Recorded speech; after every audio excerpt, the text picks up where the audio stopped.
Bonjour à tous. Aujourd'hui, nous retournons au début du XXe siècle pour rencontrer une femme dotée d'une grande résilience, Grace McDaniel, et non McDaniels comme on le voit le plus souvent écrit sur la toile. Qui était-elle ? Eh bien, une femme dont le visage déformé lui valut le titre peu élogieux de Mule-Faced Woman, la femme au visage de mule. Comme on va le voir aujourd'hui, derrière cette apparence que beaucoup fuyaient ou monnayaient dans les spectacles, se cachait une âme simple, pieuse et profondément aimante. Ceux qui l'ont approchée parlent d'une femme douce, modeste et d'une grande pudeur. Ce qui est frappant chez Grace, c'est que ni les regards dégoûtés ou railleurs n'entameront la dignité de cette femme. Car si les regards des autres voyaient en elle un monstre, le sien, tourné vers ses deux enfants, ses plus beaux trésors, comme elle les appelait, étaient d'une rare beauté et sagesse. Écoutons maintenant, si vous le voulez bien, son histoire. Je suis née dans une ferme près de Numa, dans l'Iowa, en 1888. Je mesure 1,52 m et pèse 52 kg.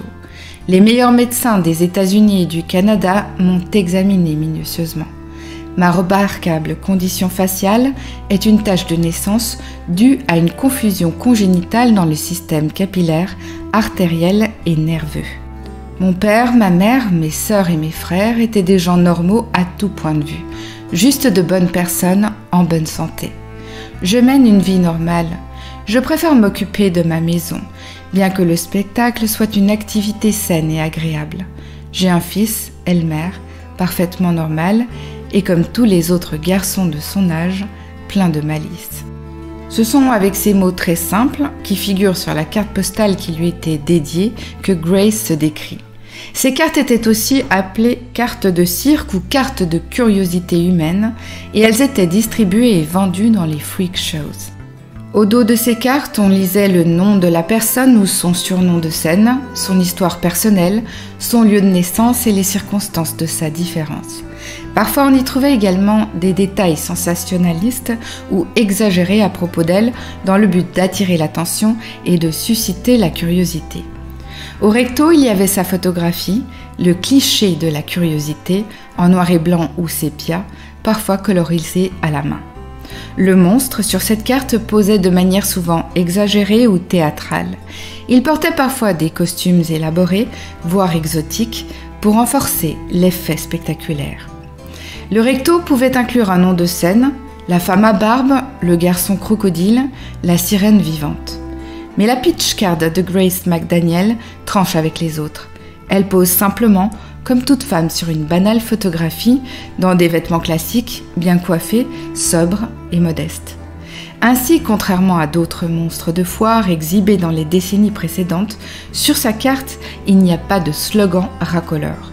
Cela manifeste très certainement une évolution du regard du public à cette époque à l'égard des personnes différentes, ou du moins une tentative de miser sur la compassion plutôt que sur le spectaculaire. Popularisés dès l'année 1840, les freak shows ont commencé à décliner significativement à partir des années 1940, avec une extinction quasi complète aux États-Unis dans les années 1960. L'une de mes premières vidéos quand j'ai commencé ma chaîne était accordée aux freak shows. Ces lieux de spectacle, tels qu'ils existaient autrefois, seraient aujourd'hui bien évidemment interdits. Jugés humiliants, contraires à la dignité humaine et assimilés à de l'exploitation, ils iraient à l'encontre des principes modernes d'égalité et de respect des personnes en situation de handicap. Dans notre société actuelle, la différence n'est pas considérée comme un spectacle, mais comme une composante légitime de l'humanité, bien que dans les faits, il reste encore beaucoup de chemin à faire. En vérité, c'est comme si toute la bonne volonté du monde ne suffirait pas encore de nos jours à accepter pleinement certains handicaps, surtout quand c'est le visage qui les affiche. Face à une personne atteinte de malformation du corps ou du visage, un malaise s'installe, car nous sommes tous involontairement conditionnés à associer beauté à perfection. Des statues grecques au filtre de Snapchat, le culte du beau, s'impose comme une norme invisible et tyrannique. Et ceux qui s'en écartent par naissance, par accident ou encore par maladie sont toujours autant mis à l'écart. Leur simple existence dérange car elle nous confronte à notre propre fragilité, à notre peur d'être hors cadre. Le monstre au fond n'est pas effrayant en soi, il est le miroir déformant de notre obsession pour la maîtrise, l'uniformité, le paraître. Et c'est peut-être pour cela que le monstre fait encore peur, parce qu'il est ce que nous fuyons. Mais imaginez combien c'était pire au temps de Grace, je pense qu'on peut difficilement l'envisager. À son époque, les individus atteints de malformations visibles, de troubles rares ou de maladies mal identifiées qui déformaient les traits étaient des énigmes même pour la science. Incompris, ils inspiraient la peur et le rejet. C'était spontanément qu'on les traitait de monstres, de curiosités, d'aberrations de la nature. Dans la rue, on se moquait d'eux ouvertement. Ainsi, ils étaient le plus souvent livrés à eux-mêmes, cachés dans les familles ou abandonnés dans les hospices, ou bien ils se retrouvaient encore à la rue et sans ressources. Et c'est là justement que les freak shows prennent tout leur sens. Sur les estrades, ces êtres qu'on ne voulait ni voir ni entendre devenaient là les étoiles du spectacle. Ainsi, quand on prend en compte un tel contexte, on ne peut pas réduire les freak shows à des arènes de moquerie. Ce serait là passer à côté d'une vérité plus complexe. En effet, pour beaucoup, ces spectacles de l'époque étaient l'unique lieu où ces personnes moquées et mises au banc de la société pouvaient exister sans se cacher. Là, les différents, nains, géants, femmes à barbe, siamois et tant d'autres, trouvaient dans ces troupes itinérantes une communauté, une famille. Les freak shows n'étaient pas seulement des vitrines de voyeurisme, ils étaient surtout les seuls espaces où les différents pouvaient revendiquer une place, une existence, un revenu. Grace est née le 17 mars 1888 dans le comté d'Apanous dans l'Iowa. Ses parents, Daniel McCannon et Martha Jane Haxby McCannon, ont eu ensemble 10 enfants. Grace s'appelait à sa naissance Grace May McCannon. Ses parents étaient de conditions modestes. On raconte qu'enfant, elle ressemblait à toutes les petites filles de son âge. Ce n'est qu'à partir de l'adolescence que son visage se mettra à changer. Mais ces changements en elle n'entameront pas son caractère joyeux et volontaire. Elle aidait ses parents aux travaux de la ferme. Grace menait une vie normale. Elle continuait d'aller à l'école et de jouer avec ses frères et sœurs comme toutes les petites filles. Mais à l'adolescence, Grace remarquera un jour une grosseur étrange près de son œil, et cette grosseur grandira lentement. Puis ce sera au tour du bas de son visage délicat d'augmenter en taille. Désormais, la jeune fille attire les regards curieux, on s'arrête sur son passage, on la moque, ou on la prend en pitié, ou encore on détourne le regard. À l'école, elle commence à subir moqueries et railleries. Malgré cette épreuve et la douleur infligée par ce rejet, soutenue par ses parents, Grace gardera confiance en elle, affirmant qu'elle restait la même à l'intérieur. Elle prend alors le parti de vivre pleinement sa vie malgré sa différence, sans laisser son apparence définir son destin. En raison de sa condition physique, Grace aura des difficultés à s'exprimer verbalement, mais au fil des années, elle parviendra à parler avec plus d'aisance.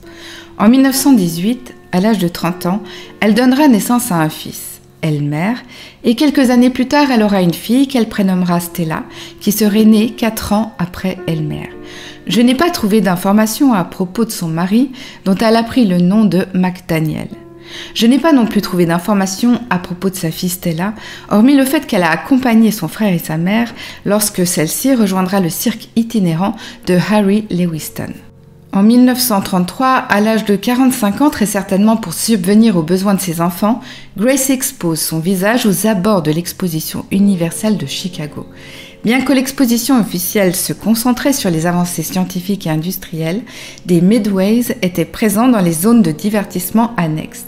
Ces midways étaient des foires où l'on pouvait aussi bien trouver des montagnes russes, des danses exotiques, des reconstitutions de villages primitifs que des curiosités humaines. 2 ans plus tard, en 1935, Grace remporte le concours de la femme la plus laide du monde. Ce type de concours n'était pas institutionnalisé. Ils étaient organisés dans le cadre de foires, carnavals ou encore d'expositions itinérantes aux États-Unis, particulièrement entre les années 1920 et 1940. Ces concours servaient à repérer des curiosités humaines destinées à alimenter justement les side shows de cirque célèbres comme ceux de Barnum et Bailey. Concernant ce fameux concours de la femme la plus laide du monde, par le passé il y avait eu d'autres lauréates, telles que Mary Ann Bevan, qui souffrait d'acromégalie. Comme Grace, Mary Ann, née en 1874 dans un quartier de Londres, était parfaitement normale à sa naissance. Adulte, elle devient infirmière puis se maria et eut 4 enfants. C'est peu après la naissance de son dernier enfant que Marianne commença à présenter les symptômes d'une maladie rare, l'acromégalie. Cette maladie est causée par une production excessive d'hormones de croissance qui provoque un agrandissement des os du visage, des mains et des pieds, déformant lentement les traits de la personne. Le beau visage de Marianne devint large et asymétrique. Sa mâchoire s'élargit, son front s'épaissit et son apparence changea radicalement. En 1914, son mari décédera soudainement. Marianne, alors âgée de 40 ans, se retrouvant veuve avec 4 enfants à charge et ne pouvant retrouver du travail en raison de son apparence, sera embauchée alors par des promoteurs de freak shows, d'abord en Angleterre puis aux États-Unis. Comme Grace McDaniel, elle avait été recrutée grâce à ce concours de la femme la plus laide du monde. Marianne endura aussi comme Grace ce travail dans un seul but, celui de nourrir ses enfants et de leur permettre une éducation et de les tenir à l'abri du besoin. Toutes les deux étaient des femmes d'intelligence, de cœur et de courage. Mais revenons à Grace. Après avoir remporté le concours de la femme la plus laide du monde, elle rejoindra avec ses enfants la troupe itinérante de Harry Lewiston.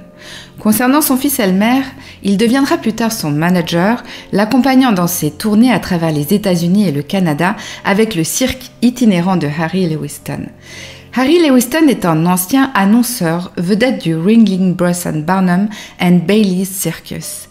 C'est en 1937 qu'il fonde avec sa femme Rose leur propre musée itinérant de curiosités, intégrant des figures marquantes comme celle de Tony Marino. Ensemble, ils développent un véritable empire du sideshows sous différents noms, notamment celui de Palace of Oddities World's Fair Freaks, palais des bizarreries et des monstres de l'exposition universelle. Lewiston relatera plus tard sa vie dans une autobiographie et déclara dedans que Grace était une des femmes les plus intelligentes et les plus dévouées qu'il ait jamais connues. Durant ces spectacles, Grace acceptait de se faire photographier pour les besoins de son métier, mais elle refusait parfois de poser pour les journalistes car elle souhaitait également préserver son intimité. Elle estimait que trop se promouvoir aurait manqué de respect envers elle-même. J'ai aussi lu à son propos qu'elle distribuait parfois des bibles miniatures à ceux qui venaient la voir. Ce qui revient le plus souvent dans son histoire, c'est que Grace était reconnue comme une mère dévouée, prête à tout pour le bonheur de ses enfants. De la vie générale, elle était une femme merveilleusement gentille et digne. Malgré tout, durant les spectacles dans lesquels elle était présentée, l'aboyeur ou barker en anglais présentait Grace comme un monstre en parlant des foules qui s'étaient évanouies devant la difformité faciale de cette femme au visage de mule. Malheureusement, j'ai également lu à son propos que son fils Elmer aurait abusé de sa position et qu'il n'aurait pas hésité à piocher non seulement dans l'argent de Grace, mais également dans la cagnotte du cirque pour couvrir ses dettes de jeu. Par la suite, il décédera en 1964 à l'âge de 46 ans d'une cirrhose du foie, conséquence probable de son alcoolisme relatée par plusieurs sources. Grace, quant à elle, est décédée en 1958 à l'âge de 70 ans, alors qu'elle se trouvait entre 2 tournées à Chicago. Aujourd'hui, on n'est pas tout à fait sûr de la maladie dont elle souffrait. Certaines sources affirment qu'elle était atteinte d'une forme sévère de neurofibromatose. Il s'agit d'une maladie génétique qui provoque la croissance de tumeurs bénignes, souvent visibles sous la peau ou à l'intérieur du corps. Dans les cas sévères, cette maladie peut provoquer des déformations faciales importantes. D'autres sources parlent d'un syndrome congénital malformant, mais la plupart évoquent le syndrome de Sturge-Weber. Il s'agit d'une maladie congénitale rare caractérisée par une tache de vin, mais également par des anomalies vasculaires cérébrales et des problèmes oculaires. À la fin du 19e siècle, les connaissances médicales étaient limitées. On ne posa donc pas de diagnostic précis sur sa maladie. Ce qui est certain, c'est que l'angiome qui déformait sévèrement sa bouche, sa mâchoire et une grande partie de son visage impactait non seulement sa parole, mais également ses expressions faciales. En revanche, ses facultés mentales n'étaient pas touchées. Une statue de cire à son effigie était autrefois exposée au musée Ripley's Believe It or Not de Times Square à New York. Inauguré en 2007, ce musée a fermé ses portes il y a quelques années. D'autres musées de Ripley existent encore aujourd'hui. Ils sont spécialisés, comme l'était celui de New York, dans les curiosités, la collection d'objets insolites et d'expériences alternatives. Celui de New York proposait aussi des répliques grandeur nature de personnes célèbres dans le monde des freak shows. Voilà pour l'histoire de Grace McDaniel. Mais il y a d'autres personnes qui, comme elle, s'exposaient durant ces foires, mais qui sont restées particulièrement positives. Nous avons ainsi l'exemple d'Ella Harper, née en 1870 dans le Tennessee, dans une famille de fermiers. Malgré sa malformation congénitale des genoux qui la faisait marcher à quatre pattes, elle a grandi dans un foyer soudé par la foi et la solidarité familiale. C'est à l'âge de 12 ans qu'Ella débuta comme artiste de cirque itinérant. On la présente alors comme la fille chameau, parfois accompagnée d'un vrai chameau sur scène. Ella considérait pourtant son statut de curiosité comme un moyen et non une fin. Ainsi, les affiches et pitch cards distribuées au public rapportent qu'elle comptait reprendre l'école. On m'appelle la fille chameau parce que mes genoux sont retournés vers l'arrière. C'est sur mes mains et mes pieds que je peux le mieux marcher comme l'image vous le montre. J'ai beaucoup voyagé dans le show business pendant les 4 dernières années et maintenant, c'est-à-dire en 1886, j'ai l'intention d'abandonner le monde du spectacle et d'aller à l'école afin de me préparer à faire autre chose. Fidèle à cette déclaration, elle quitte le spectacle dès 1886. De retour dans le Tennessee, elle mena une vie plus ordinaire. En 1905, elle épousa Robert Savelli, qui était enseignant dans une école publique au moment de leur mariage. L'année d'après, elle donnera naissance à une fille qui malheureusement mourra quelques mois plus tard. En 1918, le couple adoptera alors une petite fille qui malheureusement mourra en moins de 3 mois. Ella décédera en 1921 à l'âge de 51 ans d'un cancer du côlon. Robert Savelli est resté aux côtés d'Ella jusqu'à son décès. Il s'est remarié quelques années plus tard en 1924 avec Elizabeth Gabbard et il est décédé en 1932. Un dernier mot concernant Ella. Quelques années avant sa mort, la spiritualité prendra une grande place dans sa vie, car il est dit qu'en 1916, elle intégrera une église adventiste du 7e jour et deviendra un membre fidèle jusqu'à sa mort. Enfin, avant de vous quitter, j'aimerais vous parler également de Johnny Eck, l'homme tronc. Johnny Eck est né John Eckart en 1911 dans la ville de Baltimore dans le Maryland. Il est né avec une colonne vertébrale tronquée. Il apprit seul à marcher sur les mains à l'âge où la plupart des enfants apprennent à marcher sur les pieds. Lui et son frère jumeau, Robert, excellaient à l'école. En 1923, alors que les garçons âgés de 12 ans assistaient à une fête foraine, le magicien John McCaslan fut stupéfait par ce demi-garçon et convaincu ses parents de le laisser participer à la fête foraine. Il engagea Robert comme manager et assistant. Arrivé à l'âge adulte, Johnny mesurait seulement 46 cm de haut. Il était présenté comme l'homme le plus remarquable en vie ou le demi-garçon. En 1932, il est apparu dans le film culte Freaks de Todd Browning. Il apparaît toujours avec un sourire radieux et c'est ça qui m'a frappé chez ce monsieur. Dans ce film, comme dans toutes les photos de lui, on peut voir son sourire radieux et cette lumière intérieure qui l'anime. Cette joie profonde qu'il avait au cœur, comme son frère également, était sans doute due à son enfance. À la maison, il était élevé comme un enfant ordinaire. Il déclarait lui-même qu'il était né dans une famille heureuse. Très tôt, il se révéla surdoué et dès l'enfance, il était très habile en dessin mais également sur le travail sur bois. Avec son frère Robert, il passera des heures à sculpter des jouets et fabriquera à l'âge de 14 ans un cirque miniature. Plus tard dans le milieu du cirque, il aura tellement de succès qu'il attirera l'attention du cinéma et c'est ainsi qu'on le voit dans le film Freaks, la monstrueuse parade, paru en 1932, mais aussi comme une créature à plumes dans 3 films de Tarzan. Après la Seconde Guerre mondiale, lassé des roulottes, Eck et son frère quittent la route. C'est alors à temps plein que Johnny devient peintre de décors utilisé dans les productions théâtrales, cinématographiques, télévisuelles ou événementielles. Johnny se passionnait pour de nombreux domaines, comme la photographie, mais aussi les automobiles. Tous ceux qui ont connu Johnny Eck soulignent son caractère optimiste et son sens de l'humour. Lorsque les journalistes lui demandaient s'il n'aurait pas voulu avoir des jambes, il répondait en souriant « Pourquoi j'en voudrais ? J'aurais alors des pantalons à repasser ». Il racontait aussi aux journalistes comment jamais il ne s'était senti monstre. Toute sa vie, il gardera un excellent souvenir des rencontres qu'il avait faites au cirque. J'aimais faire la conversation tard dans la nuit avec les gens les plus merveilleux du monde. C'était une formidable aventure, confia-t-il lors d'une interview pour le magazine de Baltimore. Ceux qui l'ont côtoyé insistaient également sur son absence totale de complexe. Comme le résume un journaliste, Johnny n'a jamais été gêné par son apparence et il a surmonté l'étiquette de handicapé qu'on lui avait collée à la naissance. Il aimait parler avec les gens ordinaires et montrer que le jugement sur l'apparence est sans objet. Ce qui transparaît surtout chez lui, comme Grace ou encore Marianne Bevan, c'est son humanité. Il répétait volontiers aux journalistes « Soyez gentils, traitez votre prochain comme vous voudriez être traité ». Johnny Heck incarnait une vision du bonheur très simple après tout, accepter sa différence et vivre pleinement. Malheureusement, en 1987, les frères Eckhardt furent cambriolés et agressés physiquement pendant des heures à leur domicile. D'après les informations que j'ai trouvées, 2 individus se sont introduits chez eux et les ont retenus en otage pendant plusieurs heures. L'un des cambrioleurs s'est moqué de Johnny, allant jusqu'à s'asseoir sur lui, tandis que l'autre fouillait la maison pour y dérober des objets de valeur. Cet événement a profondément marqué les frères Eckhardt, les poussant à se replier sur eux-mêmes et à ne plus accueillir des visiteurs chez eux.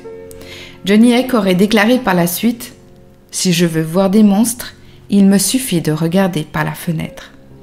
4 ans plus tard, Johnny fut victime d'une crise cardiaque dans son sommeil en 1991 à l'âge de 79 ans. Son jumeau Robert le suivit en 1995 à l'âge de 83 ans. Cette terrible fin est affreusement triste pour ce demi-garçon qui était un grand monsieur. Voilà, chers tous, ainsi se termine ma vidéo. Comme vous le voyez, nombreux sont celles et ceux qui, malgré leur exposition dans un univers de voyeurisme, ont su garder une foi profonde, une bonté sincère et une générosité constante. Leur spiritualité et leur optimisme n'étaient pas une façade, mais un ancrage vital face à un monde souvent cruel. J'espère que cette vidéo vous a plu. N'hésitez pas à me faire part de vos remarques, à liker, à partager, et on se retrouve très vite pour une nouvelle histoire.